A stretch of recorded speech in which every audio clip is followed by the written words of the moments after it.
Sugod na ka? Oh. Ayan mga idol, mga lods guys, kolaborasyon Jezreel M, vlogspot.com at saka si Tibay Vlog. May pupuntahan kami ngayon si Dato Virgilio Banglid. So isa sa importanteng tao rin. So subaybayan nyo, sundan nyo kami guys. Kaway lang ka. Kaway lang ka. Ayan yung mga dalaginding namin dito guys. Oh. Wow. Of dayon. Ay mga lods, tara. Ayun na pupunta. Tara pre. natin. Ito yung bahay ni Dato Virgilio Banglid. Ayan. Ito ang kanyang bahay. Ayo! Diyan ba si Dato? Oh, mga lods. Dito pala si Dato Virgilio Banglid. Kumusta po Dato? Ayan, Mabuti naman. naka-uniforme pa siya sa yan po ang Manubo tribal uniform nila May hapon dato. sa mga dato sa May Agusan hapon. Sur. May konti lang kaming itatanong at interview bilang isang dato. Kasi dato, may plano kami na mag-explore doon sa bundok. So siyempre kailangan namin ang imuhang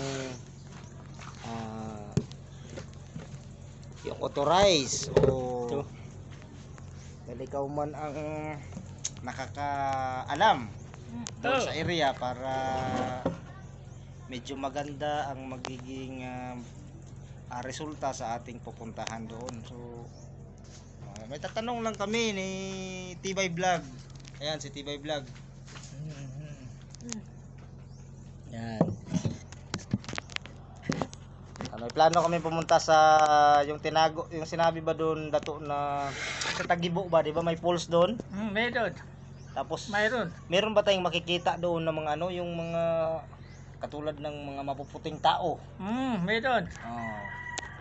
So guys, yung sinabi ko sa iyo nung nakaraan na may pupuntahan kami, yung baka hindi nyo pa, yung iba nating mga followers hindi pa nakakakita ng mga taong mapuputi o mga taong maiitim. Magta. Yung mga ganon. So collaboration with Tibay Vlog, pupuntahan natin yan. Humingi tayo ng permiso sa ating butihing ama dito sa kabundukan ng Agusan, si Dato Virgilio Banglid. Sa Lorito. Lorito. Agusan Resort.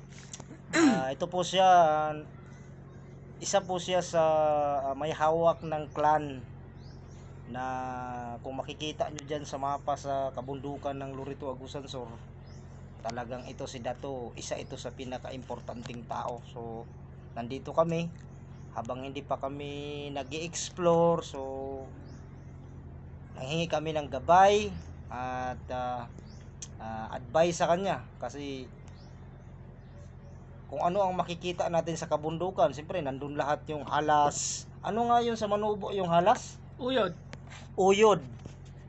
Tapos makakita naman tayo doon ng buaya. Ano yung buaya sa Manubo? Buaja. Ang pagkakaalam ko Sa English, crocodile. Kasi ang nakita ko pa lang sa personal yung bayawak. Yung bayawak na to, ano yun sa Minanubo? Ibid. Ibid. Magsusouvenir pa kami guys ng manok ihalas. Ano ba tawag yung manok ihalas? Kumisanon. Kamiseno naman. Kadlaganon. Kuminsan on manok. Kadlaganon. Yan, matututo na talaga ako lingwaheng Manubo. So abangan nyo guys ang aming collaboration ni Paring Tibay Vlog. Kasama namin si Dato Virgilio Pagaran Banglid. Dato Na si Dato Dato Makatundag. Makatundag. Siya ang isa sa mga dato na recognize dito sa lugar. dyan sa kabundukan. So abangan nyo guys ang mga excitement namin gagawin sa susunod, no, malapit na. Sana masiyahan kayo, magustuhan ninyo ang aming mga ipapakita sa inyo na eksplorasyon, yung mga kakaiba. Katulad na sabi ko kanina, yung mga mapuputing tao, marami daw yan dito. So kailangan po ang dibdib natin na hanapin natin sila, kausapin natin sila guys, sa pamamagitan ni Dato. Dapat matibay ang loob. Katulad ni Tibay Vlog, tibay na Matibay. tibay talaga yan. Vlogspot.com, step by step. So abangan nyo guys. Hanggang dito na lang. Salamat. Okay, salamat.